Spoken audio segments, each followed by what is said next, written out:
Rejection of the truth, Jesus is Lord. God is an all-consuming fire, burning away all false desires. Yeah, he's gonna burn it away. Hello, brothers and sisters. We've come back to the words of Christ, and I would say for the last time, especially this Great Commission. What a beautiful way to start, to end this. But it also comes to one more of those moments where I'm going to challenge the traditional understanding. We have had the understanding for so many generations that the Great Commission is go and evangelize, go and make conversions, go and preach in the streets. But is that really what Jesus said? Well, let's read it for ourselves. Verse 18 starts by saying, "And Jesus came and said to them, all authority in heaven and on earth has been given to me. Go, therefore, and make disciples of all nations, baptizing them in the name of the Father, and of the Son, and of the Holy Spirit, teaching them to observe all that I have commanded you, and behold, I am with you always to the end of the age." Did you hear go evangelizing that? Go and preach in the streets, go and make conversions? Those words were not in the text. Now please do not hear what I'm not saying. I'm not saying it's wrong to do these things. I'm saying it's wrong to say that's what Jesus called us to do.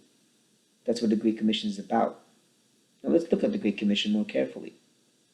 It starts by saying, therefore, because I have all this authority and I'm with you, therefore you know it's going to work. Therefore.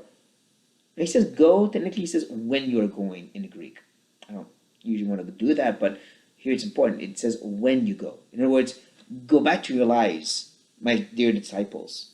Go back to your lives, my dear apostles. Go back to your normal life. And when you're doing that, go and make disciples.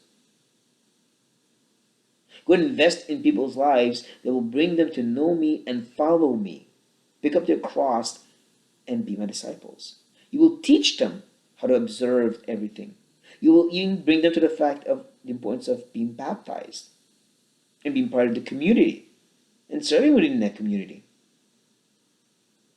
That's the Great Commission. Now that can be done in so many ways. It could include evangelism in the streets, passing out leaflets.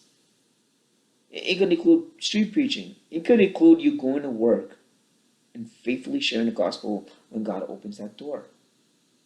It can include so many different things, but it doesn't just stop at making conversions though.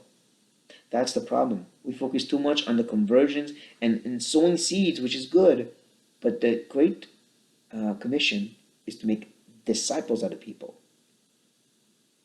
It is a very important call that we should invest, especially if you're more mature, if you know the word, if you've been a Christian for long, invest in the younger ones to help them grow, to help them observe everything that Christ has commanded.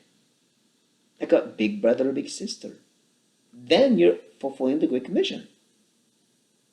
It's really important that we are faithful to what Christ really did say and not what we want him to say. Now again, I say, that can be done in many ways. And the way the Lord put it on your heart, be faithful to that. But don't go browbeating and imposing on others and saying, you're not being faithful to the Great Commission. Jesus said go do that. No, he didn't. No, he didn't. And then on the contrary, we should say, no, he told us to really make disciples of people. Disciples. So let's do that. Right? Let's do that. With that said, brothers and sisters, may the Lord guide you and bless you. Somebody come on. The Lord of the mountains and rocks to be falling. Please don't refuse the 1 million